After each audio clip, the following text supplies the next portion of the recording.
नमस्कार दोस्तों, कैसे हो आप लोग। डीसी वर्सेस सीएसके दिल्ली के ग्राउंड पर ये मैच होने वाला है। दिल्ली में अगर देखा जाए तो कल बारिश हुई है हल्की सी, तो शायद अगर आज पूरी दिन धूप प्रॉपर हुआ धूप तो शायद पिच पर नमी नहीं रहेगी, वरना नमी होने की वजह से कुछ प्रॉब्लम स्टार्टिंग में होगी मॉइस्चर की वजह से। खैर इन चीज़ों को हम लोग आगे ध्यान से देखेंगे। दूसरी चीज़ कि अब मैं डेली शाम को ही वीडियो आप लोगों को पोस्ट करूँगा। दूसरी चीज़ ये है कि जब भी वीडियो पोस्ट करूँगा तो जिस ग्राउंड पर मैच हुआ था, ठीक है, उस प्रॉपर ग्राउंड का एक एनालिसिस लेके आएंगे टीम को लेकर कि हमने किस तरीके से टीम बनाया था और इस ग्राउंड पर पिछली बार हमने क्या गलती की थी। बात समझ गए? तो ये सुझाव कैसा रहेगा आप लोग प्लीज़ कमेंट करके मुझे बताना। जो मैं बता रहा हूँ कि पिछले मैच में, ठीक है, जैसे कि मान लो कि कल वानखेड़े में जो मैच हुआ, नेक्स्ट टाइम जब वानखेड़े में मैच होगा, ठीक है, जब उसकी वीडियो जब आएगी तो उसमें जो कल वाला मैच हुआ उसको अच्छे से एनालाइज करेंगे कि हमने गलती कहाँ की थी प्लेयर्स को चूज़ करने में। क्लियर है? तो इसके ऊपर आप लोगों का क्या कहना है बताना। प्लस वीडियो लेट आई क्योंकि थोड़ी सी तबीयत ठीक नहीं थी, जिसकी वजह से रात को तैयारी नहीं हो पाई थी, सुबह करना पड़ा, इस वजह से लेट हुआ है। तो चलते हैं सीधा स्क्रीन पर, देखते हैं रिकॉर्ड जो है वो किस तरीके से काम कर रहा है और आज के मैच को भी अच्छे से एनालाइज करेंगे। देखिए मैच नंबर 48 5 मई शाम 7:30 बजे मैच है। दिल्ली के ग्राउंड पर मैच होने वाला है। दिल्ली और चेन्नई के बीच में ये मुकाबला जो है आपको देखने को मिल सकता है। दिल्ली का ओवरऑल ग्राउंड जो है वो बैटिंग फ्रेंडली होता है, लेकिन कई बार यहाँ पर आपको जो मतलब पिच है वो बैलेंस्ड भी देखने को मिल जाता है। हाई स्कोरिंग ग्राउंड होता है, लेकिन फिर भी कुछ एक पॉइंट है आपको आगे समझाऊंगा। सबसे पहले बात कर लेते हैं दिल्ली के साइड से पॉसिबल प्लेइंग 11। तो देखो यहाँ पर अगर हम बात करें ओवरऑल तो केएल राहुल और प्रथुम निशंका दोनों ओपन कर रहे हैं। हालांकि टीम ने अब थोड़ा सा अपना जस्टिफाई कर लिया है। नीतीश राणा है, समीर रिजवी है, इसके बाद करुण नायर को टी नटराजन इम्पैक्ट प्लेयर में चेंज करना है। ट्रिस्टन स्टब्स, अक्षर पटेल, आशुतोष शर्मा, मिचेल स्टार्क, कुलदीप यादव और काइले जैमिसन, ठीक है, ये दिल्ली के साइड से होने वाला है। हो सकता है कि जैमिसन को हटा के किसी और को लेके आया जाए, ऐसी पॉसिबिलिटीज़ है, बट अभी फिलहाल के लिए ये जो प्लेयर्स हैं आपको दिखाई दे रहे हैं। अगर लुंगी एंगीडी प्रॉपर फिट रहा, हालांकि आ गया है सब कुछ ठीक है, लेकिन अगर फिट रहा तो जैमिसन को वो हटाएगा। अब देखो यहाँ से पावर प्ले, अगर डेथ की बात करें तो पावर प्ले में आपको मिचेल स्टार्क पहला और तीसरा, काइले जैमिसन दूसरा, पांचवा और छठा ओवर, 3 ओवर करके जा रहा है। अक्षर पटेल चौथा ओवर। वहीं पर डेथ ओवर्स की अगर हम बात करें तो जैमिसन 16, मिचेल स्टार्क 17 से 19 और टी नटराजन 18 से 20 ओवर करते हुए आपको यहाँ पर दिखने वाला है। ठीक है, चेन्नई की साइड से अगर हम बात करें तो यहाँ पर आपको संजू सैमसन और ऋतुराज गायकवाड़ दोनों ओपन करेंगे। उर्विल पटेल को इम्पैक्ट प्लेयर में मुकेश चौधरी चेंज करेगा। इसके बाद डेवल ड्रेविस है, शिवम दुबे है, कार्तिक शर्मा हो गया, प्रशांत वीर हो गया, जैमी ओवर्टन, अंशुल कंबोज, नूर अहमद और गुरपनीत सिंह। ये हो गया चेन्नई की साइड से पॉसिबल प्लेइंग 11। ठीक है, अब हम लोग थोड़ा सा देख लेते हैं कि पावर प्ले के अंदर मुकेश चौधरी पहला, तीसरा और छठा ओवर कर रहा है, अंशुल कंबोज दूसरा और चौथा, प्रशांत वीर 5वां ओवर। ठीक है, प्रशांत वीर थोड़ा सा हो सकता है कि एक आध विकेट के रेशियो में आज दिखाई दे। जैमी ओवर्टन 16 से 19 ओवर, गुरपनीत सिंह 17 और अंशुल कंबोज 18 से 20 ओवर करते हुए आपको यहाँ पर दिखने वाला है। अब देखो दिल्ली के साइड से अगर हम बात करें कि यहाँ पर दिल्ली में, ठीक है, जो मैचेज हुए थे, लास्ट मैच यहाँ पर जो एक हुआ था जहाँ पर 75 रन पर टीम ऑल आउट होकर गई थी, इसके पहले अगर हम देखें तो 200 के आंकड़े भी बने हुए हैं। ठीक है, तो क्या पता इसी ग्राउंड पर मैच हो? नहीं, ऐसा नहीं है।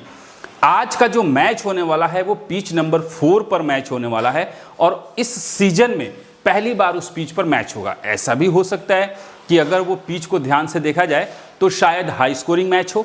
ठीक है, लेकिन जिस पिच के ऊपर, जिस ट्रैक के ऊपर आज मैच हो रहा है वो ट्रैक है जब इंडिया ने नामीबिया के साथ वर्ल्ड कप में खेला था, जो 209 रन इंडिया ने बनाया था 9 विकेट खोकर, नामीबिया के अगेंस्ट 116 रन पर 10 विकेट। मतलब देखो नामीबिया के अगेंस्ट अगर बना रहे हैं इंडियन टीम 209 रन, वो भी विकेट कितने गिरे हैं? 9।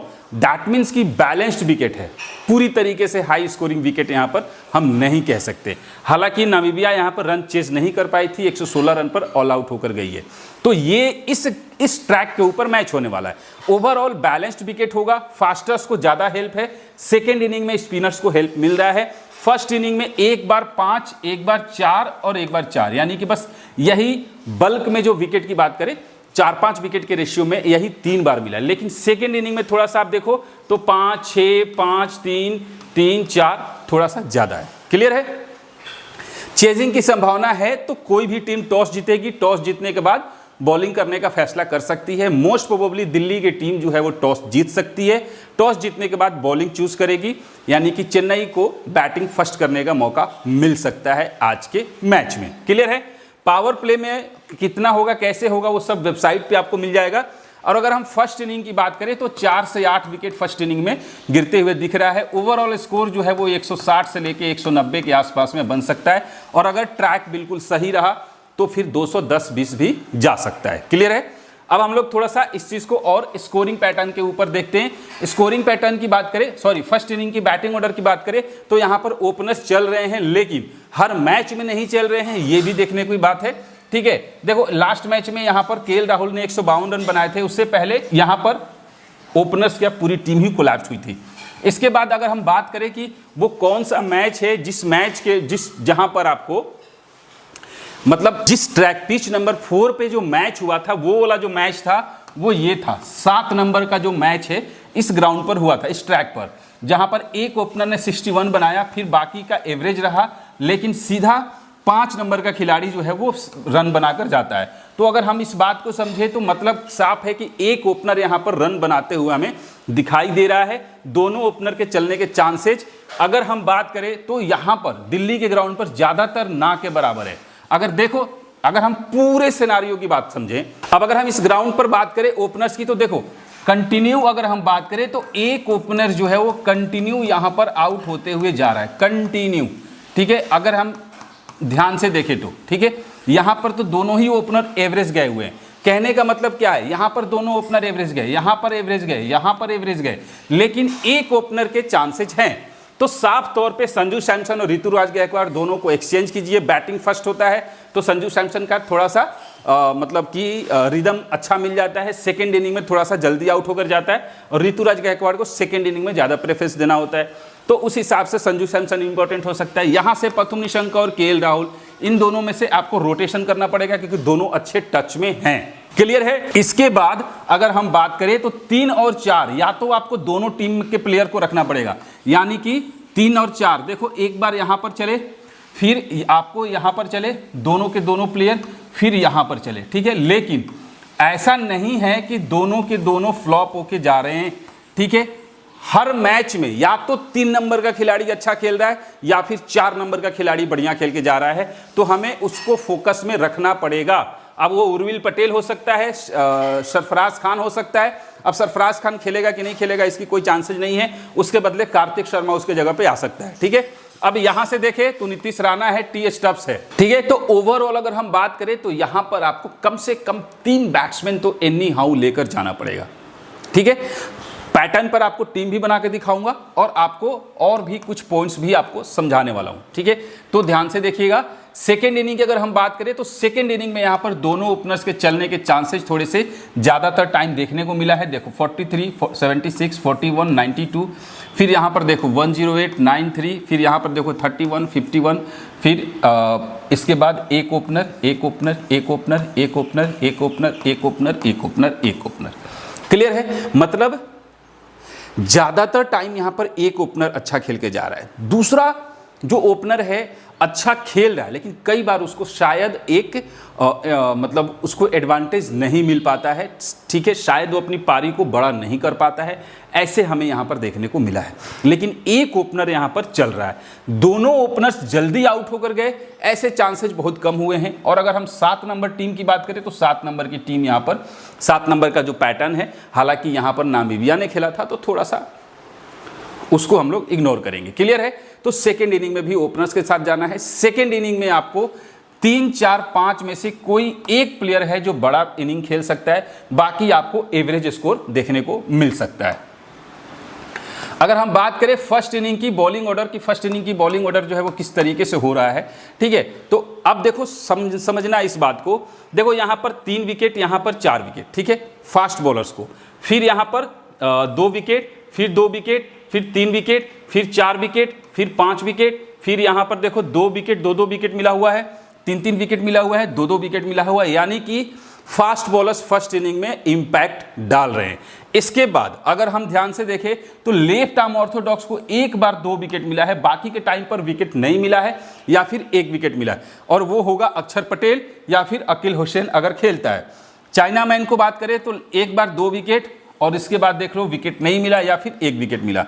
लेग स्पिनर की बात करें तो नहीं मिला या फिर कभी कभार 2 विकेट मिला। तो फर्स्ट इनिंग में अगर हम बात करें तो स्पिनर्स को उतना हेल्प नहीं है जितना कि फास्टर्स को है। इनफैक्ट अगर हम ये भी देखने की कोशिश करें तो कम से कम 2 बॉलर्स के साथ हमें जाना चाहिए, मिनिमम 1 तो कंपलसरी है, क्योंकि जो 2 से 4 विकेट तक जा सकता है। दूसरा हो सकता है कि वो LBW करके जाए एक ही पर, तो उसको 40-45 पॉइंट तक जाके जा सकता है। अगर पूरे 4 ओवर का अगर इकोनॉमिकल स्पेल डाल दे और 1 विकेट LBW या बोल्ड करके जाए तो 40-45 पॉइंट देके जा सकता है। तो हमें कम से कम 2 फास्टर्स के साथ जाना चाहिए। अगर हम आप बात करें सेकेंड इनिंग की, ठीक है, तो सेकेंड इनिंग की बॉलिंग में थोड़ा सा सिनारियो बदलता है। क्या बदलता है तो देखो, सेकेंड इनिंग में लेफ्ट आर्म ऑर्थोडॉक्स 2-2-2-3, ठीक है, कंटिन्यू विकेट, मतलब 2-2-3-3 विकेट भी लेके जा रहा है। इनफैक्ट लेग स्पिनर भी 3 विकेट 2 विकेट 3 विकेट 3 विकेट, देख रहे हो, लेग स्पिनर को भी विकेट मिल रहा है। तो हमें थोड़ा सा स्पिनर्स पर सेकेंड इनिंग में फोकस करना होगा। फास्ट बॉलर्स एक रखिए या फिर ना रखिए, क्लियर है। स्पिनर्स को रखना है सेकेंड इनिंग में, फास्टर्स को एक रखना है या फिर नहीं रखना है। ऐसे कंडीशन, ये मैं नहीं कह रहा हूं, स्टैट्स कह रहा है। अब देखो डीसी की अगर हम बात करें तो लास्ट मैच जो है वो बहुत अच्छी पारी खेल के आए हुए हैं। केएल राहुल की बात करें 75 रन बनाकर गया, प्रथम निशंका 62 बनाकर गया था, नीतीश राणा 33 बना के गया था, ठीक है। इसके पहले सारे के सारे फ्लॉप होकर गए थे। उसके पहले केएल राहुल 152, 37, 57, तो कंटिन्यू अच्छे टच में है, ठीक है। लेकिन इस मैच के अंदर एक खिलाड़ी होगा जो आपको इंटेंट उसका सही हो सकता है, वो है टी स्टब्स। दूसरा खिलाड़ी है जो नीतीश राणा है। प्रथम निशंका भी अच्छे टच में दिखाई दे सकता है। अब कौन कौन होगा जिसके ऊपर हमें रिस्क लेना होगा वो मैं आपको आगे बताऊंगा, ठीक है। अब देखो डीसी की अगर हम बॉलर्स की बात करें तो यहां से अगर ध्यान से देखना तो अक्षर पटेल सेकेंड बॉल में इंपॉर्टेंट हो सकता है, कुलदीप यादव सेकेंड बॉल में इंपॉर्टेंट होगा, और इसके बाद यहां पर मिचेल स्टार्क जो कि आपको फिक्स लेके जा सकते हो। लास्ट मैच में 3 विकेट मिला था, 1 से 2 विकेट इस मैच के अंदर भी आपको मिलते हुए दिखाई दे सकता है। टी नटराजन रोटेशन होगा, कैसे होगा मैं आपको आगे बताऊंगा। सीएसके की अगर हम बात करें बैट्समैन की तो संजू सैमसन लास्ट के 2 मैच में 11-11 रन पर आउट हुआ है, ठीक है। उसके पहले 101 है, 48 है, 115 है, 2 बार शतक लगाने वाला खिलाड़ी है। लास्ट मैच में 2 मैच में 11-11 पे आउट हुआ। आज के मैच में अच्छा टच जा सकता है, ठीक है। ऋतुराज गायकवाड़ रिस्की प्लेयर आज के मैच में हो सकता है। Kartik Sharma impact average player होगा, ठीक है। कैप्टन वाइस कैप्टन वाला चांसेस नहीं दिख रहा है। इसके बाद यहां से आज के मैच में जैसे टी स्टब्स था वैसे ही डी ब्रेविस है जो कि आपको इंपैक्ट जो है इसका देखने को मिलेगा। अब देखो सीएसके के बॉलर्स की बात करें, अंशुल कंबोज एवरेज होगा, 1 से 2 विकेट के रेंज में आज दिखाई दे सकता है। नूर अहमद वापस से 1 से 2 विकेट के रेंज में दिखाई दे सकता है। जैमी ओवर्टन भी 1 से 2 विकेट के रेंज में दिखाई दे सकता है। मुकेश चौधरी एवरेज होगा, कुछ खास नहीं होगा, 1 विकेट मिलेगा या फिर नहीं मिलेगा, क्लियर है। तो अब हम आते हैं मेन पार्ट पे। अब ये पार्ट जो है मैं आपको पैटर्न आपने देखा, उन पैटर्न्स पर मैंने आपको टीम बनाकर दिखाया है, ठीक है। अब ये कैसे कैसे है देखो, यहां पर ये जो टीम है ये नंबर 1 पैटर्न का टीम है, ठीक है। ये जो पैटर्न है ये नंबर 2 का पैटर्न है, और ये जो है वो नंबर 7 का पैटर्न है, जो 7 नंबर का जो पैटर्न आपने यहां पर देखा हुआ है। सबसे पहले हम देख लेते हैं कि हमने संजू सैमसन को रखा, उर्विल पटेल को रखा, कार्तिक शर्मा को रखा, नीतीश राणा, प्रथम निशंका, अक्षर पटेल, शिवम दुबे, प्रशांत वीर, मिचेल स्टार्क, कुलदीप यादव, नूर अहमद। अब देखो यहां पर क्या समझना क्या है, ठीक है।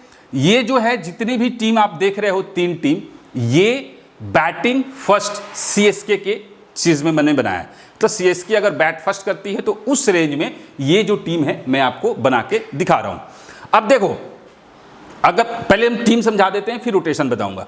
अब दूसरे टीम को क्या किया, KL Rahul, Sanju Samson, Dewald Brevis, Kartik Sharma, Pathum Nissanka, T Stubbs, Jamie Overton, Shivam Dube, Mitchell Starc, Noor Ahmad और टी नटराजन, ठीक है। यहां पर निशंका को कैप्टन किया, टी स्टब्स को वाइस कैप्टन किया। जो थर्ड है 7 नंबर जो है उसके अंदर संजू सैमसन को रखा, केएल राहुल को रखा, संजू सैमसन को vice captain, T stubs, D Brevis, प्रथम निशंका, शिवम दुबे, प्रशांत वीर, मिचेल स्टार्क, कुलदीप यादव, नूर अहमद और मुकेश चौधरी। अब समझना, एक एक पॉइंट को आपको समझना है, ठीक है। आपने अभी तक इसमें कुछ नोटिस किया कि मैंने क्या किया है? देखो मैंने क्या किया है, मैंने ये किया कि संजू सैमसन, अक्षर पटेल और केएल राहुल, ये जो 3 प्लेयर हैं, इन तीनों को सबसे पहले एक टीम के अंदर आपको नहीं रखना है। और आप हर टीम में देख लो, ठीक है, कि अगर संजू सैमसन, अक्षर पटेल है तो केएल राहुल नहीं है, केएल राहुल और संजू सैमसन है तो अक्षर पटेल नहीं है। अब आप क्या करना, केएल राहुल और अक्षर पटेल को रखो तो संजू सैमसन को मत रखो। ये कंडीशन पे आपको यहां पे जाना होगा, पहला चीज। अब इसको रोटेशन में किस तरीके से होगा, तो देखो सबसे पहले नीतीश राणा, ठीक है, और पथुम निशंका, ठीक है। नीतीश राणा को हमने रोटेशन में किसके साथ किया है? ऋतुराज गायकवाड़ के साथ। लेकिन हम लोग टीम वाइज जाएंगे। टीम वाइज का मतलब हो गया कि सीएसके का सीएसके के साथ, डी ब्रेविस है और कार्तिक शर्मा है।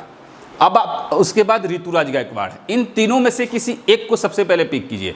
अगर आपको लगता है कि ऋतुराज गायकवाड़ अच्छा खेलता है, अच्छा खेल सकता है आज के मैच में, ठीक है, तो देखो कंडीशन क्या है। अब भी हम लोग एक चीज़ समझ रहे हैं कि इस ग्राउंड पर दोनों ही ओपनिंग में, मतलब अगर हम फर्स्ट बैटिंग की बात करें तो एक ही ओपनर अच्छा परफॉर्म करके जा रहा है, बात समझ रहे हो। तो उस केस में बैटिंग फर्स्ट करते हुए हमने संजू सैमसन को पिक किया। आपको रोटेशन क्या करना है, आप चाहो तो संजू सैमसन को, मैंने यहां पे वाइस कैप्टन बनाया, तो आप संजू सैमसन को हटा के सिंपल आप यहां पर किसको रखोगे? ऋतुराज गायकवाड़ को, ठीक है। और उस केस में अगर ऋतुराज गायकवाड़ को रखे तो उस केस में डी ब्रेविस को हटा के या फिर प्रशांत वीर को हटा के या फिर शिवम दुबे को हटा के, इन तीनों में से एक को हटा के फिर आप अक्षर पटेल को लेके आ सकते हो टीम में, इस तरीके से। क्योंकि देखो आपने संजू सैमसन को हटाया, मैंने क्या बोला, संजू सैमसन, केएल राहुल और अक्षर पटेल, इन तीनों को एक साथ नहीं रखना है, इन तीनों को आपस में रोटेशन करना है। रोटेशन किसके साथ करना है मैं आपको आगे बताऊंगा, इसलिए वीडियो को पूरा देखिएगा। किस किस प्लेयर को हटाना है, किसके साथ हटाना है, वो मैं आपको आगे बताऊंगा, इसलिए ध्यान से देखिएगा। बाद में आके कमेंट मत कीजिएगा कि बस ऐसे ही बोलकर चला गया। क्लियर है? तो हमने संजू सैमसन को हटा के अक्षर पटेल को ले लिया, ठीक है। अब यहां से मान लो हमने डी ब्रेविस को हटा के यहां पर किसको ले लिया? ऋतुराज गायकवाड़ को। लेकिन पैटर्न पर टीम बनाया है। अब दिक्कत कहां होती है कि टॉस के बाद बहुत सारे प्लेयर चेंज होते हैं। कल का मैच जीएल जीतने के लिए बहुत परफेक्ट था, पर दिक्कत पता है क्या हुआ? प्लेयर्स चेंज हुए और प्लेयर्स के साथ साथ उनके रोल्स भी चेंज हो गए। अब जो ओपनिंग प्लेयर्स था वो नीचे घसक गया, ठीक है। तो इस वजह से बहुत सारे कंफ्यूजन की वजह से टीम सही नहीं बन पाई। नहीं तो बिल्कुल कल का मैच मेरे हिसाब से मैंने सोचा था कि अगर चेंजेस नहीं हुआ तो हम अच्छे रैंक पे जाएंगे, बट अब क्या करें, टॉस के टाइम पर सारा का सारा दिमाग की दही हो जाती है, ठीक है। अब इन टीम्स को मैंने आपको पैटर्न पर समझा दिया है। अब आगे आपको बताऊंगा किसके किसके साथ आपको पैटर्न पे कॉम्बिनेशन ट्राई करना है, ठीक है। अब देखिए दिल्ली की टीम से, देखो पैटर्न पर टीम मैंने बना दिया, बाकी का जो होगा वो आपको वेबसाइट पे टीम मिल जाएगा। इसी तरीके से पैटर्न पर टीम बनाकर दे दूंगा। और अगर कोई चेंजेस होगा जिस खिलाड़ी के जगह पर, जैसे कि मान लो प्रशांत वीर नहीं खेल रहा है, उसकी जगह पे कोई और है, और अगर वो भी ऑलराउंडर है, तो फिर प्रशांत वीर के जिस टीम में प्रशांत वीर को चूज़ किया है उस टीम में हमें उस खिलाड़ी को पिक करना है, सिंपल सी बात है। अब देखो दिल्ली के साइड से अगर हम बात करें वेन्यू पर, तो केएल राहुल का 50 का एवरेज हो गया है इस वेन्यू पर, पथुम निशंका का 32 का एवरेज है। अगर उस हिसाब से अगर हम बात करें तो फिर सीधा ट्रिस्टन स्टब्स है जिसका 41 का एवरेज है और अक्षर पटेल है, बाकी किसी का एवरेज अच्छा नहीं। तो 4 खिलाड़ी जो हैं वो तुम्हारे को इस ग्राउंड पर आपको अच्छे दिखाई दे रहे हैं, ठीक है। अब अगर हम बात करें कुलदीप यादव का, तो 24 मैच में 23 विकेट है इस ग्राउंड पर, नटराजन का 7 में 6 है और अक्षर पटेल का 30 में 23 है, मिचेल स्टार्क का 5 में 7 है, हमेशा ज़्यादा रहता है। मिचेल स्टार्क आने से दिल्ली की टीम और स्ट्रांग हो गई है। अब देखो दिल्ली के साइड से हेड टू हेड की अगर हम बात करें तो केएल राहुल है जिसका 43 का एवरेज है, निशंका एक मैच खेला 41 रन बनाकर गया, नीतीश राणा 12 मैच में 37 का एवरेज है और किसी का बढ़िया नहीं है।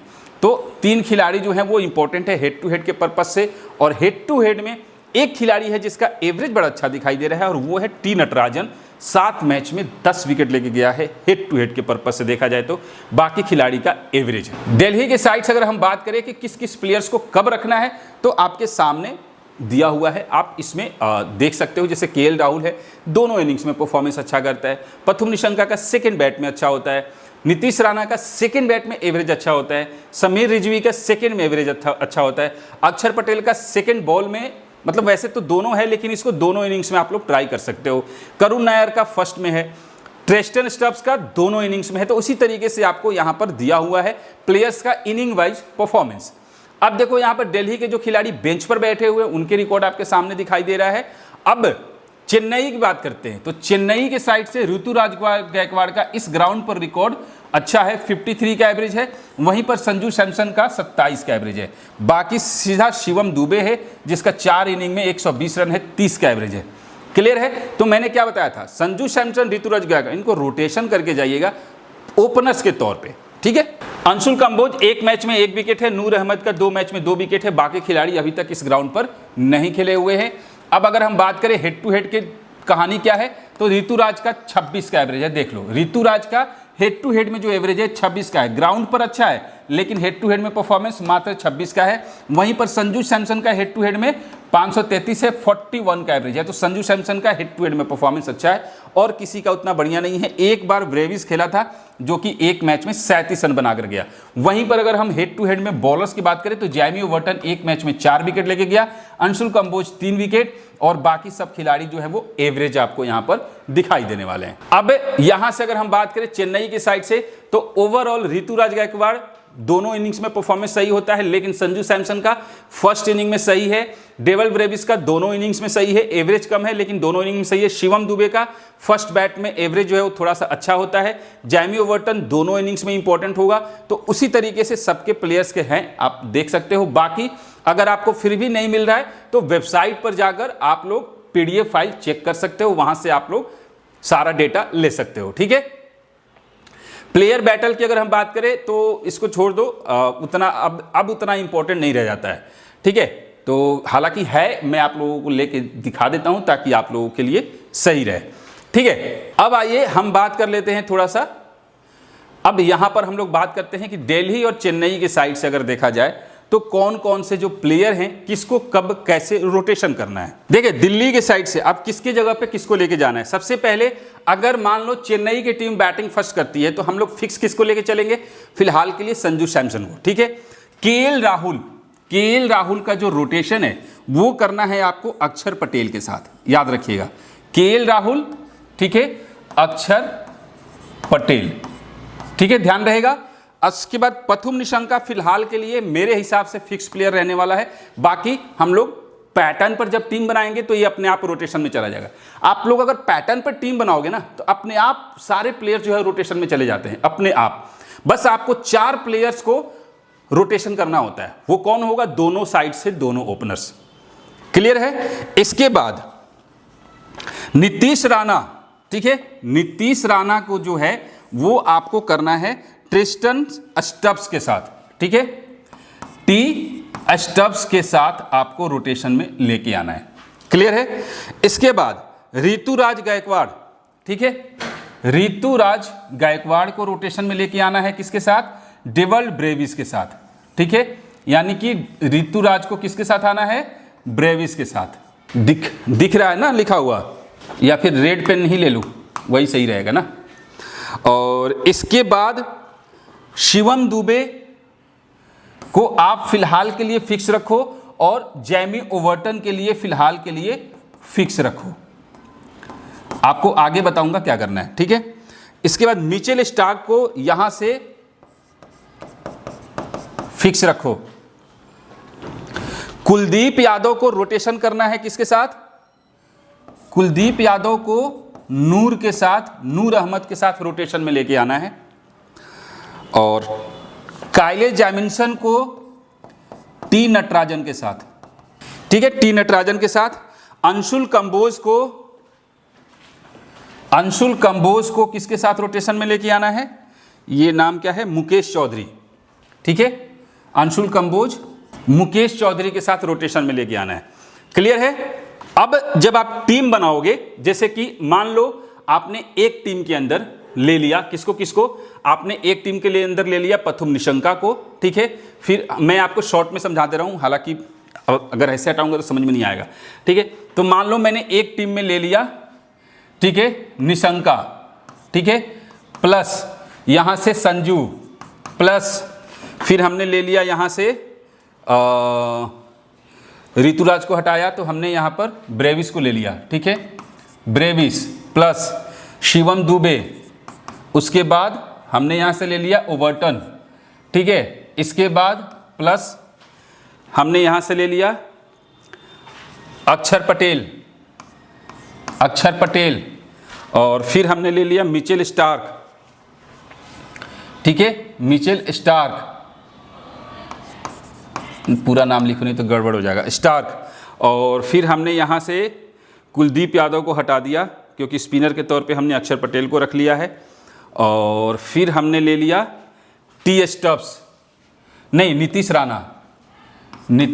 राणा, ठीक है। और कितने खिलाड़ी हो गए, 1 2 3 4 5 6 7 8।